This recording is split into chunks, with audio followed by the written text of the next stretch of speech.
if we abolish the Heaviside Maxwell concept completely and go to the J.J. Thomson concept, and Steinmetz came to a similar conclusion, there is no electromagnetic waves, and there aren't any of these other waves. What it is you have an electrostatic field propagating down the line, you have a magnetic field propagating down the line, and it's only the apparent superposition of them that gives you the velocity. That's why you can't see the stars or the sun in outer space, okay? Because the fields are not co-joined. The reason why the wire exists in the electrical system is so the magnetic field can exchange itself with the dielectric field. It's there strictly as a translational type of item. It's not there to conduct the electricity. It's there to translate the electricity. Is the surface of the wire the interface to the ether, and that's actually what propagates this motion, these different forces? Is that what's going on? Right. What Maxwell's discovery was is the electricity flows in the insulators, not the conductors. Power industry has a problem. Okay, LA Water and Power generates its electricity in Las Vegas because they don't care if they puke out the air in Las Vegas, because Las Vegas is a place to puke. So what they do is they have this giant power line that carries it from Las Vegas to Los Angeles, which seems fine and dandy. The resistance of the line obviously is small. Okay, but the problem is the power wants to flow at the speed of light. Okay, now here's the condition that occurs. If the generators in Las Vegas are attempted to stay synchronous with the generators in Los Angeles, the problem is it takes a certain amount of time for the electromagnetic wave to propagate from Los Angeles, or from Las Vegas to Los Angeles. So now if the generator in Las Vegas is sitting at top dead center, so to speak, on one cylinder of an engine, or however you want to represent the phases, the one in Los Angeles has fallen behind by about 1/8 of a cycle. Okay, now if you get to the situation where the line is 1/4 wavelength long, a wavelength at 60 cycles is 2,880 miles. So it's kind of hard to do, but there are some power lines that are very long. So here's what has to be done. If the line gets longer, the generator at the other end becomes more and more, it's in step with what it thinks happening because the retarded potential. When they become 90 degrees apart, they can no longer stay synchronized, and you get a big blast.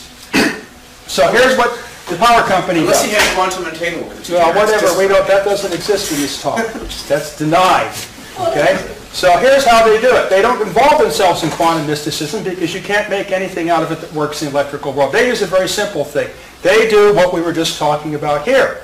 What they do is they take every 100 miles on the power line and put a capacitor in series with the power line.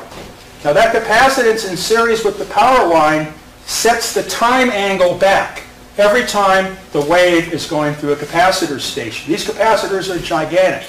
It would take 10 of these rooms to hold them. What this does is then it takes no time for the wave to go from Las Vegas to Los Angeles, and the two generators can stay in synchronism. What the power company done has made the propagation velocity through the Alexanderson and Tesla principles infinite. So there's no time delay of energy propagation. Now this is a practical example utilized by the utility companies to bring the two spatially separated items into one unit dimension in the dimension of time by neutralizing space.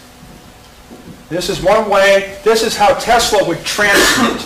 He wouldn't transmit by transmitting the energy. He worked on the principle that the energy is brought into one by a mutual relationship where there is no velocity. In counter space, it's a counter velocity. The farther apart you are in counter space, the closer you are together. That's why these planets can have such a profound influence on the sun, which is going on right now. There's a big planetary alignment, and the sunspot number has been on the bottom now for, it's 22-year cycles at that zero dead point, and this will be the point in the next month which will start to rise and create all the usual havocs it does to the radio and power industry. The physicist would like us to believe that free energy doesn't exist due to the law of conservation of energy, and they would also like us to believe that this is not an electrical universe, They don't want us to suspect that everything can be translated into electricity. In other words, the most fundamental level of physical reality is electricity. Once you get past electricity, you get to the spiritual side of life, God. But just short of that, at the junction point, just before we leap off of the most finest relative of creation and go beyond and transcend creation, at that junction point, the essential nature of creation, of the universe, or of science for that matter, is electricity. And the physicist would like to control the situation and prevent us from knowing this because A, it gives them a little ego boost, but more importantly, they're being manipulated too. We're not the only ones being manipulated, the public, the layperson. But they're being manipulated. There are layers and upon layers of manipulation, and each layer of individuals don't appreciate how much they're being manipulated. They become a tool for somebody else. Their ignorance prevents them from seeing. Their eagerness to get involved is, in a sense, their bane, their Achilles heel, because they don't see to what degree they're being manipulated. But it is true that electricity, that anything, nuclear physics, chemistry can be converted. Doesn't mean they're useless. That they're very useful. They're like the material sciences because they help us deal with the physical aspect of science. But electricity goes beyond physicality. The abstraction of knowing the engineering behind it is so subtle and yet so simple in its general form that a child could understand it. Essentially, you don't have to be an electrical engineer to understand the mechanics at the simplest level. The mathematical mechanics of electricity is so simple, even a child could understand it. A child in, say, not elementary school, let's say junior high. That kind of mathematics, just simple algebra. If a child can understand simple geometry, simple algebra, without the use of trigonometry, let alone calculus, they could appreciate the fundamental, the unique and fundamental way of looking at electricity that is contrary to the status quo. So that means most layperson could understand it, because most lay people do understand, simple algebra. So it is a presentable topic in its broad form, and it is possible to reawaken the freedom to understand that electricity at the essential nature is a wild stallion. It is governed by various limitations that are built into the system to prevent electricity from fully expressing its wild nature and blowing up the universe. And if you learn how to manipulate those limitations to your advantage in a safe way, because I've learned ways of creating free energy through the few years I've spent on the simulator that are dangerous and not very useful for that reason. They produce a tremendous amount of energy too quickly. So you have to have a certain amount of self-regulation built into your use of free energy, or else it'll blow up in your face. So there are multiple issues. The first challenge is people's ignorance, and I think driven by a certain amount of fear, not to pursue the topic. But once you get past the fear, if you have any curiosity whatsoever, now it's the the technical ignorance, not the general ignorance to deal with. And the simulator is a perfect training ground, because the simulator is a robot. It cannot unless public policy has been written into the simulator and to prevent it from being realistic, and those are usually don't come expensive. You know, there's two problems to a cheap simulator or a free simulator. There are two problems to a free simulator. One is that it may not be realistic in the sense that it will prevent you from learning about free energy, and the other non-realism is that it will make it too easy as an alternative. It might be too easy, and you'll be blowing up your circuits in virtual realm of the simulator all too often until you learn how to regulate them. But they'll still be too easy, even if you learn how to create it and regulate it. So then you have to go looking around for simulators that cost a lot of money. Those are the ones to learn from, ultimately, because they're realistic. And that's the real world, right? We pay for what we value. And that's usually the way the Western mind thinks, is you want value, you pay for it. So you have to look for a simulator that actually costs a few $1,000s, you know, between $2,000 and $5,000 or more and up. And then you're dealing with a unit that'll probably give you results if you know the technique as well as believe that it's possible, or else you won't even go there. It takes a certain amount of technical savvy, like anything else, because you're dealing with resonance. And it's a little complicated, because you don't want your load that your electrical appliance is going to carry to hamper that resonance. So you have to have a mini load, a light load, built into the circuit to prevent it from latching on to latching its resonance on to the load, the actual load that it's going to carry. You know, like the headlamp on a car or the light bulb in a flashlight.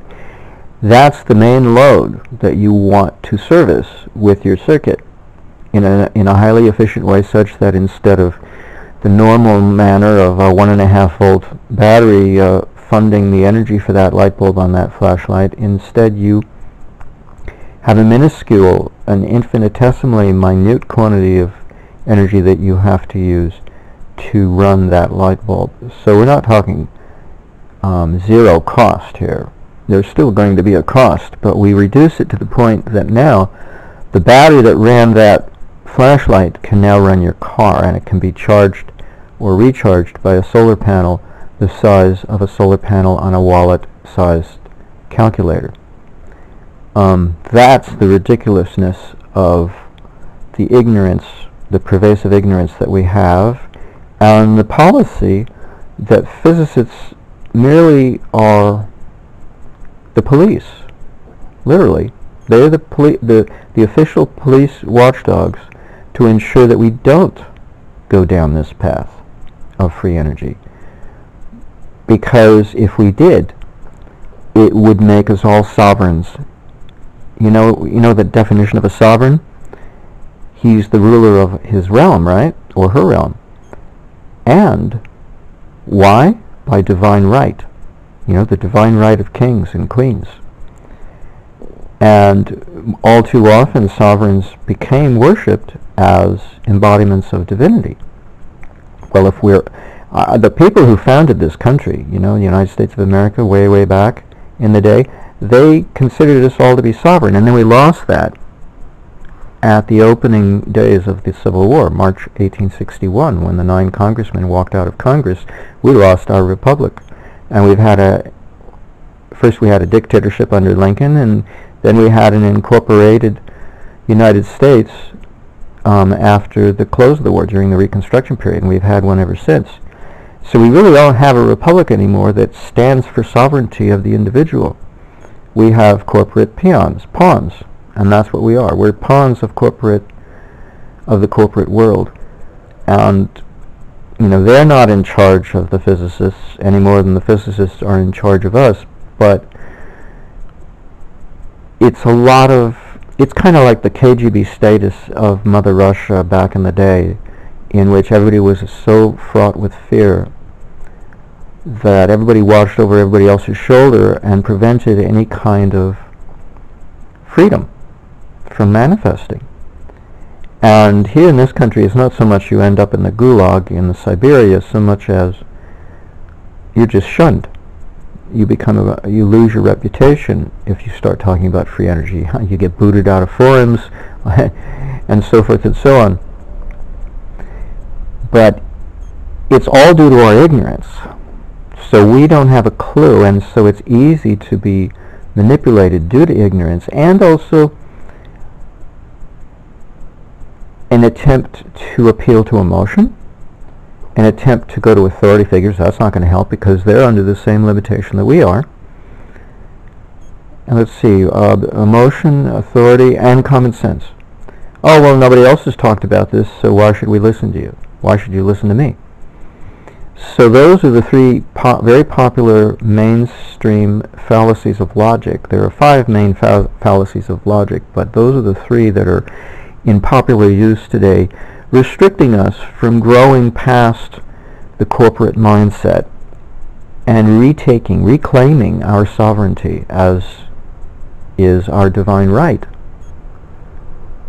You know, our Constitution was set up to give us sovereignty at the level of the individual. And if we all had free energy, namely energy that was so inexpensive, so cost effective that the cost of a postage stamp to bill us would cost more than the bill, that's the way free energy cost would end up becoming. That would free the individual and put us in a whole different light and take us out of the corporate mindset and demolish a lot of corporations. So there would be a major overhaul to the economy because we would not be based on money anymore. We wouldn't need so much money to get things done. We'd only need money for luxuries. We wouldn't need money for the necessities of life.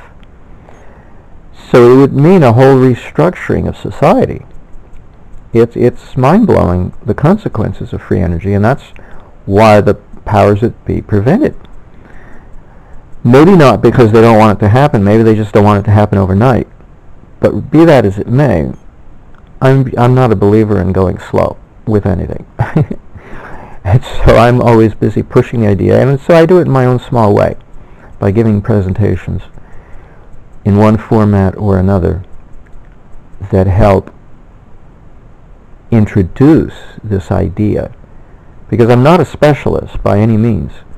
I'm a generalist, and I'm very good at integrating because I've had a lot of time, basically, to study various topics and integrate each one into the prior topic so that I get an overview, a very broad view of the situation.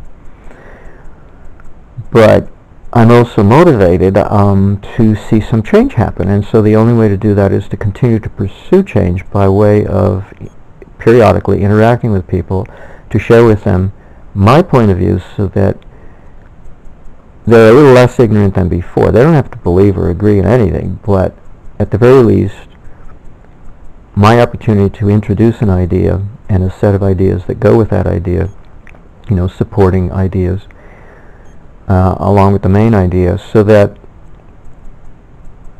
you can't say you have not been warned.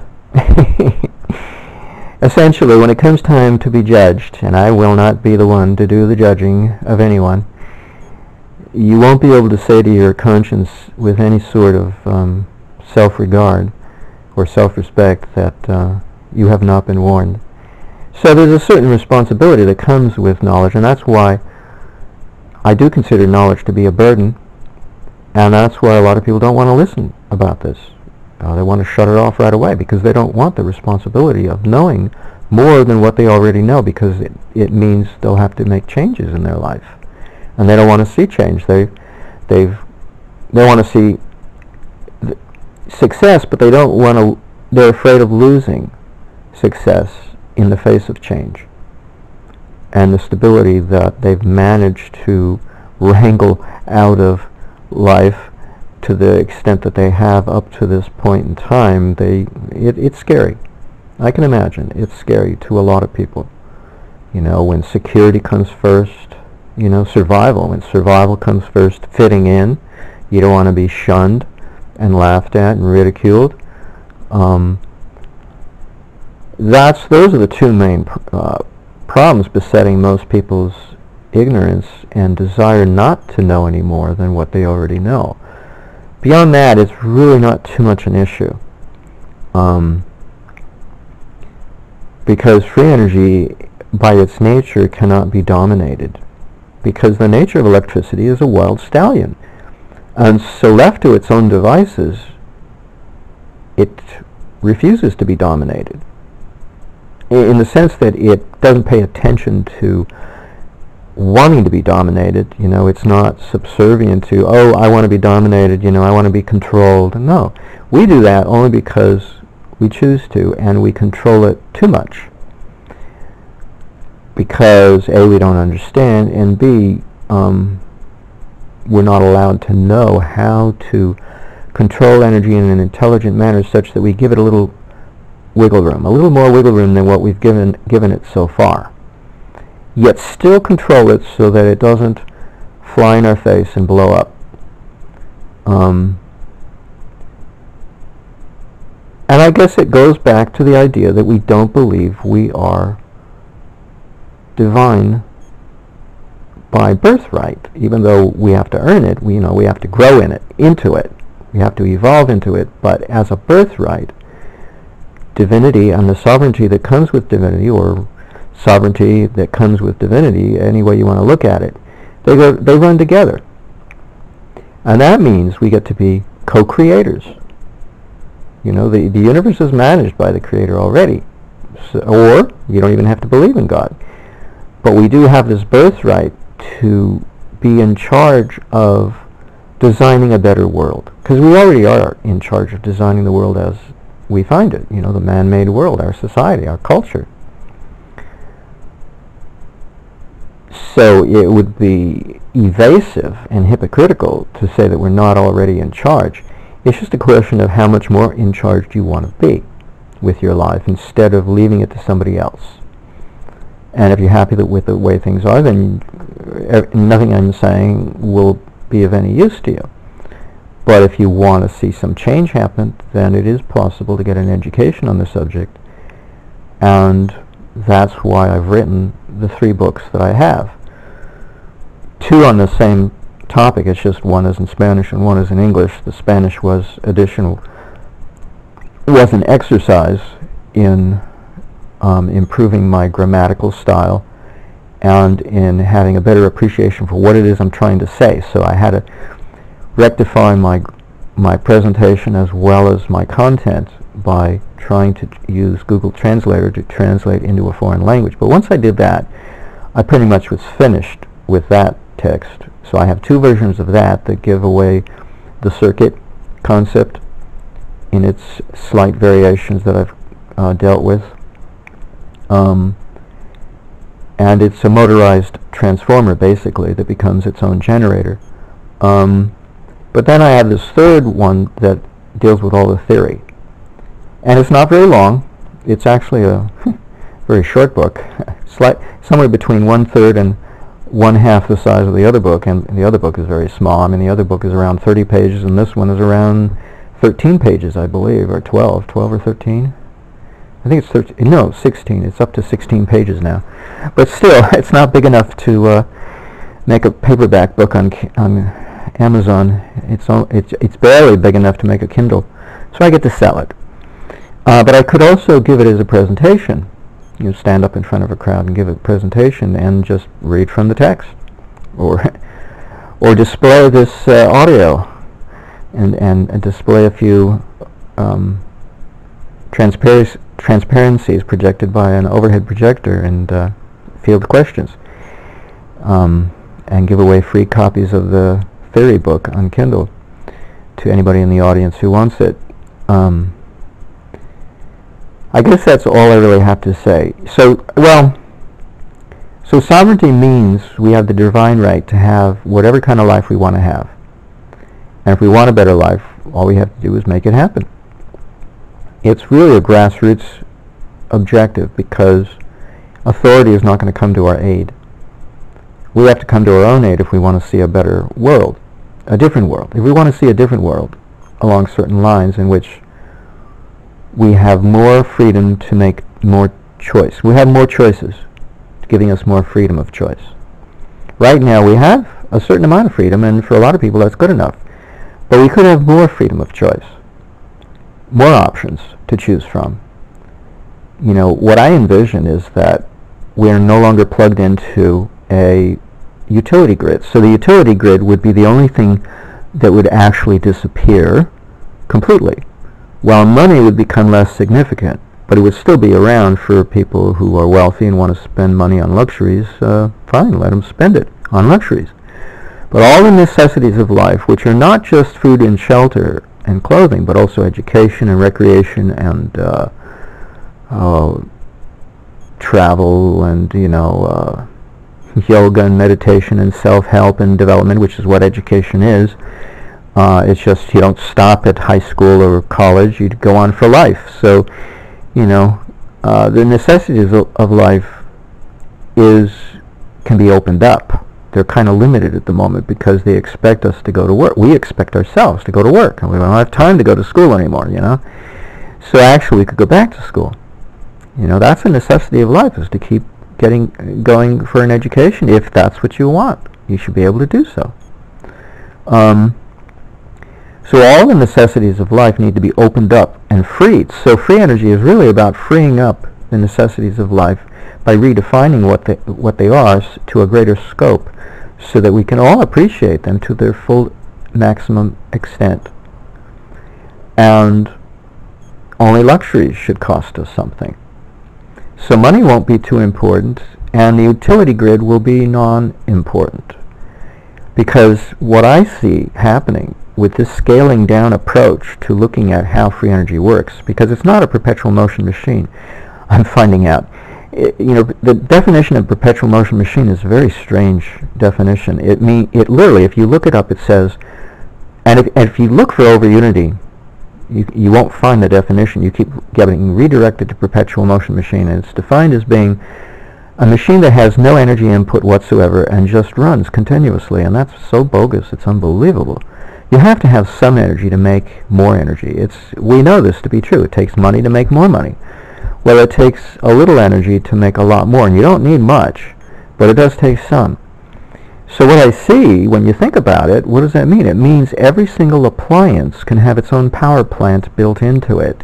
And so the only cost for energy is an upfront cost when you buy your appliance, because you're buying the intelligence to put the right circuitry in there so that you will never have to plug that appliance into the grid, into an electric outlet. In other words, you'll never have to recharge its batteries, because they will be done for you by a teensy-weensy little solar panel built onto the side of the thing, or some other way. You know, when you take, for instance, to give you an example, wristwatches can be powered so efficiently, because they consume so little power to begin with, that they don't even need batteries or even a solar panel. That you can put a motion device inside a wristwatch just by its motion when you move your wrist around is enough to run itself, to recharge its battery and run itself. So these things could be done easily, very easily, built into appliances, so that we no longer have to pay for energy.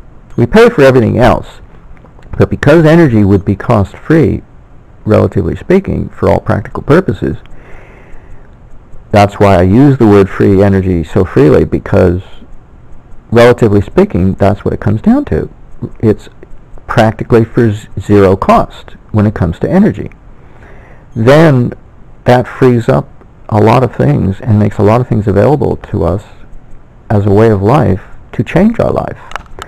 And I don't know if people are ready for that yet, but I know I am. I mean, so why shouldn't I talk like that and not be ashamed of it or keep it to myself?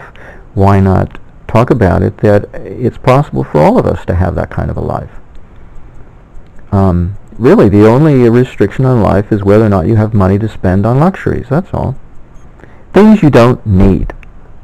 You know, do you really need a private jet? You know, Well, I don't know. I don't think so. You know, these scooters, these electric scooters, I'm fascinated. I've been out of the loop for quite some time, but I learned recently about these electric scooters, and now my ex-girlfriend has learned about them too. And they're so cool.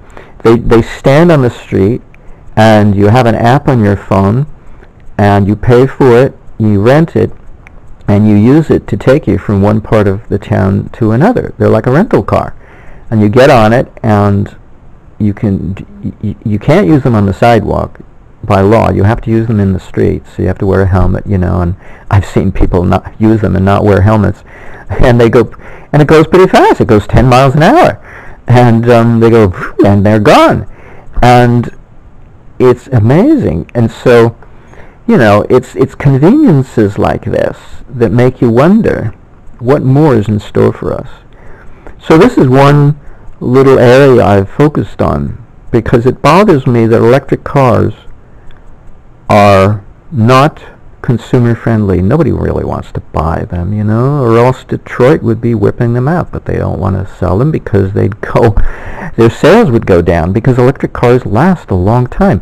But they're tied to batteries, and the batteries overheat, and it's almost like we've transferred all of the mishigas, the nonsense involved with running an engine-based car, to that of a battery-based car, because now instead of the engine getting hot, it's the battery pack that heats up and has the potential for exploding. You know, lithium batteries, although the technology has improved, initially there was a lot of danger involved with that. That's why I bought an electric car based on the nickel metal hydride chemistry, which has been superseded, unfortunately, by lithium, because nickel metal hydride is safer. And it's a little cheaper, a little heavier than lithium, takes up a little more space, but it's a lot safer. You know, it's the Volvo of batteries when it comes to safety. Well, at least traditionally, Volvo was always considered the safest car on the road. I've heard differently about Volvo nowadays, but at least my brother, when he bought his Volvo brand new from the dealer in 1968, I went with him. We drove over the Baldwin Hills in LA to fetch it, and he was so proud of he called it Olga. He named it Olga, and he was so proud of it because he did the research, and, you know, our mother was concerned, and he said, well, look, you know, I did my research. This is the safest car I can buy. So he said, okay, and so she let him go and buy it. And that's an important concern, because energy can be lethal if not managed properly. It can blow up in your face with all the power of a bomb. It's no different than a bomb, because a bomb is no different than energy. It's an electrical event that happens very suddenly, and in the case of free energy, there's no chemistry of a bomb involved. There's no chemistry of a bomb required. We can totally remove the chemistry of a bomb and still have the electrical event that the bomb engages in when it explodes, and induce that electrical event through a circuit rather than a chemical combustion or a nuclear event, for that matter. You know, bombs are amazing concepts when you start to look at them a little bit. The Nazis sure did make use of them to a very great degree. It doesn't mean we have to, but I'm just illustrating the point that free energy does exist. And the Nazis didn't have any compulsion against making use of such technology, but that technology is not available to us. It's highly classified, highly proprietary property of the U.S. military, so we don't get to see it. But it's not to say that we can't understand it. And it's not to say that we can't have it either. We can have whatever we want. You know, we're not run by a military dictatorship. If we want a different world, we can have it. All we have to do is choose it.